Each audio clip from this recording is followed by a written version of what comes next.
Welcome back viewers, आप देख रहे हैं प्रोग्राम इंसाफ का अखबार और हम बात कर रहे थे कि एक प्रॉपर्टी जो है, जो ज़रई ज़मीन है, वो अगर एक शख्स की काश्त करते हुए उसकी डेथ हो गई है तो उसका जो मुआवजा है वो उसके बच्चों में, उसकी बीवी में जो है वो किस तरह से तकसीम होगा। तो सर इसी पे हम बात कर रहे थे कि जैसे कि आपने कहा कि वो जो है वहाँ पे जाके अपना मुआवजा जो है उसको जो है वो डिस्ट्रीब्यूट करेंगे और किस तरह, तो वो किस तरह से जो है वो बच्चों में और वालदा में जो है वो तकसीम होगा, क्योंकि सम टाइम बच्चों में इस चीज़ का डिस्प्यूट हो जाता है कि वो मुआवजा में बड़ा भाई ले लेगा या छोटा ले लेगा, तो प्रॉपर क्या उसमें लॉ में किस तरह से उनमें डिस्ट्रीब्यूट हो। अकॉर्डिंग टू सक्सेशन एक्ट उसकी जो सेक्शन 32 है उससे लेकर इनहेरिटेंस की तकसीम जो है उसी के मुताबिक ही वो मुआवजा तकसीम होता है, क्योंकि जाहिर सी बात है अगर एक प्रॉपर्टी जो है वो ज़रई ज़मीन जो है, अगर उसमें एक मिसाल ले लें, एक कनाल ज़मीन, एक किला ज़मीन जिसके ऊपर 8 कनाल पर मुश्तमिल होती है, तो उसके अंदर वो अगर प्रॉपर्टी डिस्ट्रीब्यूट नहीं हुई हुई, अभी वो इंटैक्ट है और एक किले की सूरत में ही मौजूद है, एक एकड़ की सूरत में ही मौजूद है, जॉइंट है, तो उसका मतलब ये हो गया कि उसमें वो मुश्तरका खातेदार हैं। मुश्तरका खातेदार शख्स जो है जब वो उस प्रॉपर्टी के फसल के ऊपर डिस्ट्रीब्यूट हो एक डिस्प्यूट क्रिएट हो जाएगा तो वो तहसीलदार के पास जाएंगे और कहेंगे कि जी मैं इतने पोर्शन का मालिक हूं, जिस तरह वालदा जो है वो 1/3 की मालिक है, बाकी इक्वल सारे 1/3 निकालने के बाद बाकी जो है वो उसके बराबर के मालिक हैं। इसी तरीके से प्रॉपर्टी के अलावा जो उसकी फसल या उसके अंदर से मुनाफा मिल रहा है प्रॉफिट, उसके भी वो उतने ही हिस्सेदार होंगे, अनलेस बेवा उस सूरत में मालिक या हिस्सेदार होगी अगर खामंद अपनी जिंदगी में कह गया है और पटवारी के पास लिखवा गया कि ये ताहयात इसके अंदर से प्रॉफिट लेती रहेगी, तो उसके बाद फिर अक्सर हमारी रस्म रिवाज भी मौजूद है जो उसको कस्टमरी लॉ कहा जाता है, या ऐसी पंजाब के मुख्तलिफ एरियाज में कि वो वहाँ पे लिखवा जाते हैं और जब तक बेवा हयात है उस वक्त तक उसका प्रॉफिट जो बेवा को मिलता रहता है, उसके बाद वो बेटों में डिस्ट्रीब्यूट हो जाता है। बिल्कुल। तो जी व्यूअर्स, आपने सुना कि उसके लिए जो है वो आपको पटवारी के पास जाके पहले अपना राइट जो है वो डिक्लेयर करवाना पड़ेगा कि आप उसके लीगल एयर्स हैं, यानी कि आप कानूनी वारिस हैं, उसी बाप के बच्चे हैं। पहले आप अपने आप को ये डिक्लेयर करवाएंगे, फिर आपको जो उसका इक्वल आपका जो राइट होगा सारे बहन भाइयों में तकसीम होगा। अदरवाइज फिर अगर वो खामन या आपके वालिद साहब अपनी जिंदगी में जो है पटवारी को कह जाएंगे कि ये जो मेरी बेवा है या जो मेरी बीवी है ये मेरी जिंदगी के बाद जो है ये जब तक होगी इसकी जो काश्त का मुआवजा है वो ये लेगी, तो फिर उसी को ही वो देंगे। तो सर हम बात कर रहे थे कि अभी आपने अपनी गुफ्तगू में कहा कि मसीहियों को जो है वो ज़रई ज़मीन में एक हक़ शिफा का बहुत ज़्यादा जो है वो सामना करना पड़ता है, इन दावों का, ये जो दीवानी मुकदमात हैं इनमें उनको जाना पड़ता है इस लिटिगेशन में। तो ये हक़ शिफा क्या है, मतलब इससे क्या मुराद है? क्योंकि मसीह जो अवाम है या जो गांव के अंदर है, क्योंकि जॉइंट लोग रहते हैं, कई गांव जो है वो बिल्कुल सेपरेट वो मसीह गांव कहलाते हैं, जैसे हमारे गोजरा के एरियाज के अंदर में काफी बड़े बड़े गांव हैं, उनकी काफी प्रॉपर्टीज हैं, लेकिन ये मसला उन इलाकों में आता है जहाँ पे मिक्स आबादी मौजूद है, उनकी मसीहियों की मिक्स आबादी मौजूद है। तो ये जो हक़ शिफा है ये टोटल इस्लामिक कॉन्सेप्ट है, एज ए जनरल लॉ लिया जाता है, प्रीएम्पशन एक्ट पंजाब 1991। इसके तहत ये है ये प्रॉपर्टी ट्रांसफर तो नहीं करता, लेकिन मतलब ये है कि अगर आपकी जॉइंट प्रॉपर्टी उसका बनना या उसकी साथ वाली दीवार जो ज़रई ज़मीन है वो साथ एक मुस्लिम के लग रही है या क्रिश्चियन के लग रही है और वो बंदा प्रॉपर्टी सेल करना चाहता है, तो पहला राइट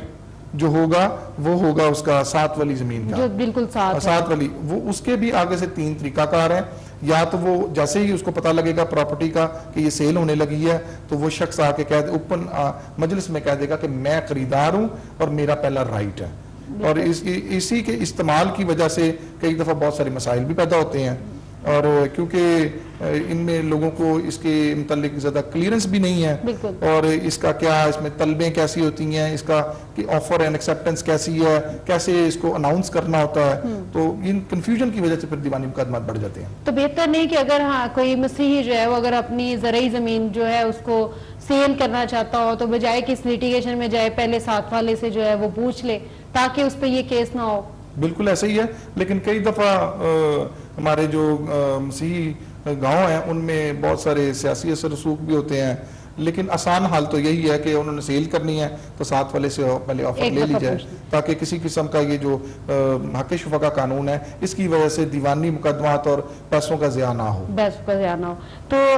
सर, बेनामीदार का एक दावा होता है, बेनामीदार का दावा जो है उससे हम क्या मुराद लेते हैं, वो किस तरह से, उसका कानून में क्या तरीकेकार है? क्योंकि हम ज़राई ज़मीन की बात कर रहे हैं तो उसमें बेनामीदार का भी जो है वो एक जिक्र आ जाता है, तो किस तरह से जो है उसको हम लॉ में डिफाइन करें? बेनामीदार भी एक कॉन्सेप्ट है जो कि ज़राई ज़मीन के अलावा शहरी ज़मीन के अंदर भी उसका एक असर है। ऐसी ज़मीन जो कि किसी और शख्स के सोर्सेज से खरीदी गई हो, जैसे कि एक शख्स घर में कमाने वाला है, खातून ही लगा लें, क्योंकि अक्सर घरों में कई दफ़ा प्रॉब्लम्स भी आ जाती हैं जो देखने में हमारे प्रैक्टिकल आया है कि खातून ने अगर एक सारी उम्र कमा रही है और उसने कोई प्रॉपर्टी जो है वो परचेज कर ली है, लेकिन वो मोहब्बत में या किसी वजह से अपने खामद के नाम पे या किसी बेटे के नाम पे करवा दी है और इन दी ओल्ड एज कहीं पे जाके मसला पैदा हो गया, तो वो बेनामीदार ही कहलाएगी, क्योंकि सोर्स वो साबित कर सकती है कि मेरा सोर्स क्या था, बिल्कुल, और कि मैंने ये प्रॉपर्टी जो है वो फला इनकम से खरीदी है और ये मेरे पास रसीदात मौजूद है, और वो कल को वो प्रॉपर्टी अपने नाम पे दावा इस्तकरार हक के थ्रू डिग्री करवा सकती है। तो वो जो बेनामीदार के लिए इसको जो रिसीप्ट्स हैं या जो कोर्ट में प्रूफ देना पड़ेगा, वो एक जो है वो एग्रीमेंट के थ्रू कोई हुआ हो प्रॉपर्टी का, ये देना पड़ेगा, या कि वो उस पे जो इन्वेस्टमेंट करती रही है वो देना पड़ेगा? सोर्स ऑफ इनकम से मुराद है कि वो किस नौकरी में थी या नौकरी में था, ठीक है, वो कैसे उसने उसकी कमाई की। जैसे वो कई दफ़ा ये भी होता है कि कई लोग हमारे जो है वो जो अरब मुमालिक में गए होते हैं, वो प्रॉपर्टी वो पैसे भेजते रहते हैं और वो आगे से वालदैन या बहन भाई प्रॉपर्टी खरीद कर अपने नाम पे करवा लेते हैं, ठीक है। उस वक्त तक तो डिस्प्यूट नहीं होता जब तक कि कोई उस पर कब्जा ना कर ले, लेकिन कई दफ़ा ये होता है कि सारी उम्र वो कमाने के बाद जब वो घर वापस आते हैं तो प्रॉपर्टी किसी और के नाम पे होती है, तो वो अपने सोर्स ऑफ इनकम से जो वहाँ पे वो पैसे भेजते रहे हैं, जो बैंक ट्रांसफर होती रही है, उससे वो साबित कर सकते हैं कि ये प्रॉपर्टी जो है वो मैंने खरीदी हुई है। बिल्कुल। तो एक जो प्रॉपर्टी है वो एक मतलब ज़राई ज़मीन जो है उसको विरासत में किस तरह से जो है वो, यानी कि अभी तक आपने वसीयत और गिफ्ट और बेनामीदार का जिस तरह से बताया, और लेकिन उसका जो बेसिक खास तौर पे जो मतलब आम तौर पे जो किया जाता है उसका इंतकाल वो विरासत में सबसे पहले किया जाता है, तो उसका विरासती इंतकाल का क्या तरीकेकार होगा? विरासती के इंतकाल का तरीकाकार तो हमारे जो गांव में है वहाँ पे एक नंबरदार भी मौजूद होता है जो कि अक्सर फैमिलीज को जानता होता है। नॉर्मली नंबरदार साथ चला जाता है। अगर किसी शख्स की डेथ होगी और उसके वारसान जो है, दो गवाह और नंबरदार की मौजूदगी में वो जाके वहाँ पे तस्दीक करता है कि यही बच्चे हैं, और बच्चों वो वहाँ पे तस्दीक करने के बाद वो इंतकाल की एक परत भरने के बाद वो तहसीलदार के पास जाके बयान होते हैं जो कि विरासती इंतकाल यानी कर देता है। लेकिन उसका दूसरा तरीकाकार ये है कि आप डिक्लेरेशन का दावा सिविल कोर्ट में कर सकते हैं, वहां से डिक्लेयर करवाने के बाद वो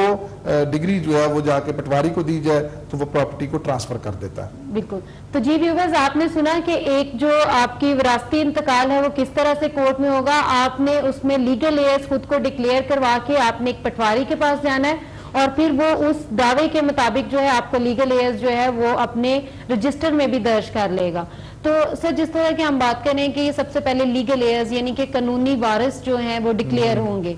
तो उसके बाद जो वो जमीन है, जो ज़राई जमीन है, उसका पोजेशन हम किस तरह से ट्रांसफर करेंगे इन कानूनी वारसान को? बिल्कुल, डिक्लेयर होने के बाद, इंतकाल होने के बाद, क्योंकि प्रॉपर्टी में तकसीम होना है, तकसीम होने के बाद उन्होंने उसका कब्जा लेना है। उसका तरीकाकार ये होगा कि आप पटवारी के पास जाएंगे, पटवारी के पास इंतकाल की एक दरख्वास्त दायर करेंगे कि हमें जो खातेदारों को तकसीम करके हमारी प्रॉपर्टी अलहदा कर दी जाए। अच्छा। वो तमाम खातेदारों को बुलाएंगे, बुलाने के बाद वो कहेंगे कौन सा वाला हिस्सा जो है वो उनको, क्योंकि कई जो हिस्सा है ज़राई ज़मीन का वो अच्छा होता है, कोई बुरा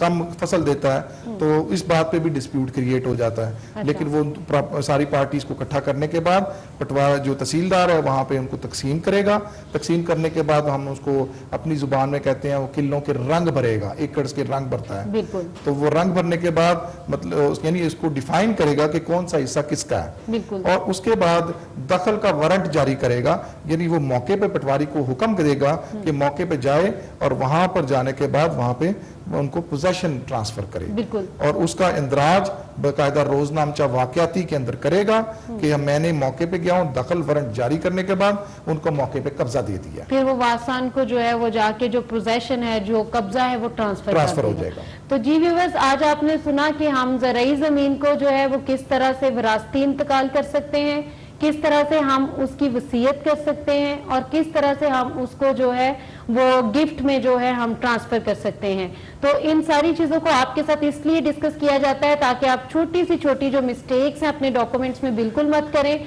मैं हमेशा ही आपको कहती हूँ कि जब भी आपने अपना प्रॉपर्टी से रिलेटेड कोई डॉक्यूमेंट तैयार करना है तो आपने एक लॉयर को जो है वो जरूर एंगेज करना है। तो अब मैं आपके साथ शेयर करूंगी एक ऐड जो कि PIC Punjab institute of cardiology में जॉब्स के हवाले से आई है। उसमें माइनॉरिटीज का 5% जॉब कोटा भी है, उसमें ड्राइवर्स की, वार्ड बॉयज की, सेंट्री वर्कर्स की और भी बहुत सारी जो हैं वो जॉब जो है वो लैब टेक्नीशियंस की आई हैं। उसमें जो लास्ट डेट है वो 30 सितंबर है और आप ज्यादा से ज्यादा उसमें अप्लाई करें। तो सर मैं आपका बहुत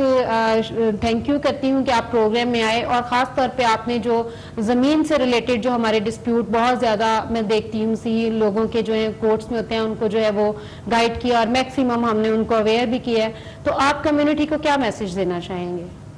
मेरे लिए जो ख़ास बात है, जो मसीह जो लोग बसे में हैं गाँव के में, उनसे ख़ास रिक्वेस्ट ये है कि बहुत सारे ऐसे वहाँ पे